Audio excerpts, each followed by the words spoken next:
Shalom Bapak Ibu Saudara umat Tuhan dimanapun berada. Izinkan saya menyampaikan kesaksian tentang Tuhan Yesus. Pertama sekali saya perkenalkan diri. Nama saya Maria. Saya berasal dari Flores, Pulau Lembata, NTT. Saya akan memulai kesaksian saya dalam beberapa seri. Ini adalah kesaksian seri pertama. Saya didorong Roh Kudus untuk menyampaikan ini karena sudah 20 tahun saya mengalami pengalaman bersama Roh Kudus, sehingga saya ingin menyampaikan ini bagi umat Tuhan. Baiklah, saya memulai pertama ya. Saya sampai di Batam tahun 1994. Lalu tahun 96 saya menikah, dan tahun 99 saya mulai mengikuti seminar hidup baru di dalam Roh di Gereja Katolik Santo Petrus Lubuk Baja. Awal mulanya kenapa saya ingin ikuti itu, karena setiap hari minggunya saya itu biasanya Bapak Ibu menonton acara RCTI tentang pelayanan Pak Pendeta John Hartman mengenai kesembuhan ya. Nah, dari situ saya punya kerinduan. Saya ingin juga karya Roh Kudus itu bekerja untuk saya pribadi. Lalu ada juga timbul dalam pikiran saya seperti ini Bapak Ibu. Kalau di TV orang berdoa, terus orang yang menonton diajak berdoa bisa sembuh. Nah, termasuk saya ya. Saya ada sedikit sakit dan saya disembuhkan juga gitu. Nah, tapi kenapa hal ini nggak saya alami di rumah atau di kampung saya begitu? Nah, hal itu membuat saya ingin untuk mencari tahu bagaimana sih pekerjaan Roh Kudus itu, sehingga saya membawa diri saya untuk mengikuti seminar hidup baru ini. Dan di sana itu terjadi di bulan Maret tahun 99, dan selama 3 hari kami mengikuti seminar itu. Lalu baik saudara, jadi selama 3 hari itu kami berdoa dan berpuasa. Lalu di hari ketiga itu hamba-hamba Tuhan yang di karismatik Katolik itu mereka menumpangkan tangan di atas kepala semua orang yang mengikuti seminar. Dan terjadilah pada hari yang ketiga itu Bapak Ibu Saudara seperti yang terjadi di Kisah Para Rasul ketika Roh Kudus turun atas para rasul. Di sana banyak saya lihat ada yang berbahasa roh, ada yang berbicara dalam bahasa asing. Lalu Bapak Ibu Saudara, terjadilah seperti di Kisah Para Rasul ketika para rasul menerima Roh Kudus. Dan kami di situ ada yang berbahasa roh, ada yang berbahasa asing, ada yang bernubuat begitu. Lalu ada yang punya kuasa gelap itu berguling-guling, berteriak minta ampun sama Tuhan Yesus gitu. Tapi anehnya saya nggak dapat apa-apa Bapak Ibu. jadi saya berdiam diri. Nah, setelah itu pulanglah kami. Ketika kami pulang, setiap minggu itu kan di hari Kamis itu kami harus ada pujian penyembahan di gereja. Nah, setelah pujian penyembahan kami setiap hari Kamis ya. Tetapi karena saya itu sedang mengandung anak kedua sudah 8 bulan, jadi saya stop, nggak bisa lagi pergi-pergi setiap hari Kamis gitu Bapak Ibu. Nah, tetapi luar biasanya pada masa-masa itu ya saya mungkin ya Pak dibilang masih bayi rohani ya. Jadi masa-masa itu Tuhan Yesus itu memberi berkat kepada keluarga kami itu luar biasa. Nah, kami diberkati tanah kapling itu sampai 10 ya, tanah kapling gitu. Terus ada juga uang ganti rugi dari tanah kami, dan itu sangat luar biasa. Kalau kita bekerja juga kita nggak bisa membeli segitu, tapi itu berkat Tuhan. Nah, setelah mengalami berkat Tuhan, mulailah saya mengalami sedikit pergolakan dalam keluarga. Dan di tahun 2005 itu Tuhan mulai memberi saya mimpi.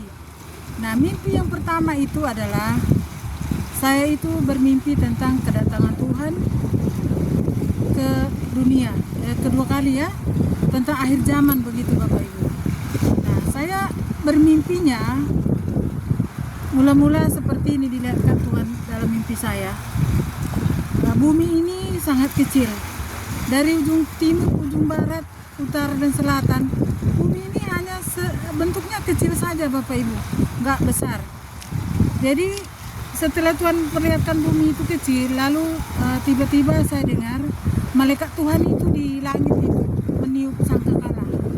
Dan ketika sangkakala itu berbunyi Bapak Ibu, saya melihat Tuhan Yesus itu berjalan di atas awan-awan, tetapi dia itu jalan seperti raja ya, raja segala raja gitu. Dan di tangannya dia ada memegang cambuk. Nah, jadi waktu ketika manusia di bumi ini melihat Tuhan Yesus berjalan membawa cambuk di atas langit, saya melihat semua orang di bumi ini berlarian ketakutan, sangat ketakutan. Lalu ada yang berjatuhan dan memang mereka melarikan diri menyembunyikan diri dari Tuhan. Nah, waktu mereka sedang melarikan diri itulah saya melihat di belakang Tuhan Yesus itu ada seorang malaikat Tuhan. Dia berjalan dan dia memberikan satu pengumuman yang besar untuk manusia di muka bumi. Demikianlah pengumumannya, dia berkata, Tuhan Yesus sudah datang. Bersiap-siaplah hai manusia.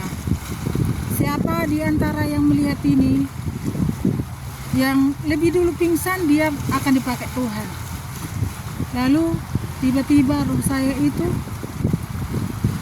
pingsan gitu. Jadi saya itu pingsan, badan saya itu pingsan, tapi roh saya itu mengerti, melihat, mendengar gitu. Jadi waktu saya pingsan itu, saya melihat orang menggotong saya, membawa saya ke kalau di Katolik itu namanya sakristi, kalau di Protestan ini namanya pastori gitu. Jadi saya dibawa ke sana. Lalu dalam pingsan itu saya ditanya. Jadi saya pingsan tetapi roh saya itu menjawab pertanyaan. Nah, pertanyaan itu demikian dikatakan begini sama saya. Jadi saya lihat itu di situ ada satu orang berpakaian seperti Bapak Uskup.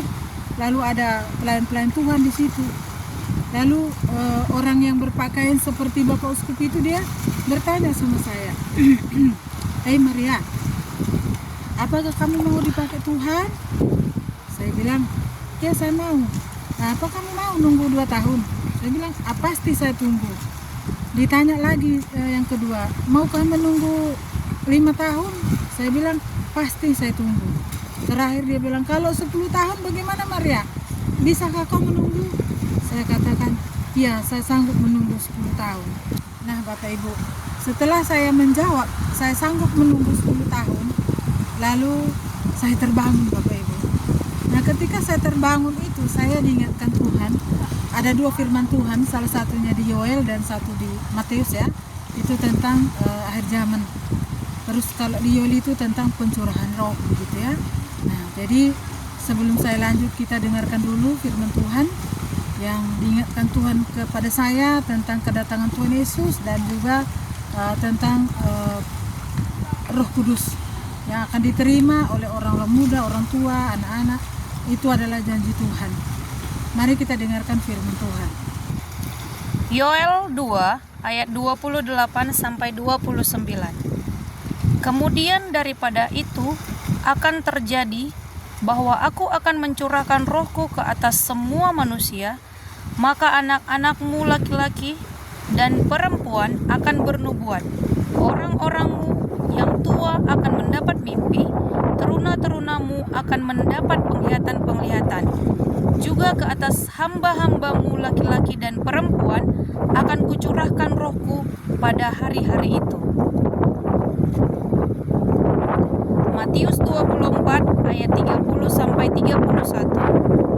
Pada waktu itu akan tampak tanda Anak Manusia di langit, dan semua bangsa di bumi akan meratap, dan mereka akan melihat Anak Manusia itu datang di atas awan-awan di langit dengan segala kekuasaan dan kemuliaannya.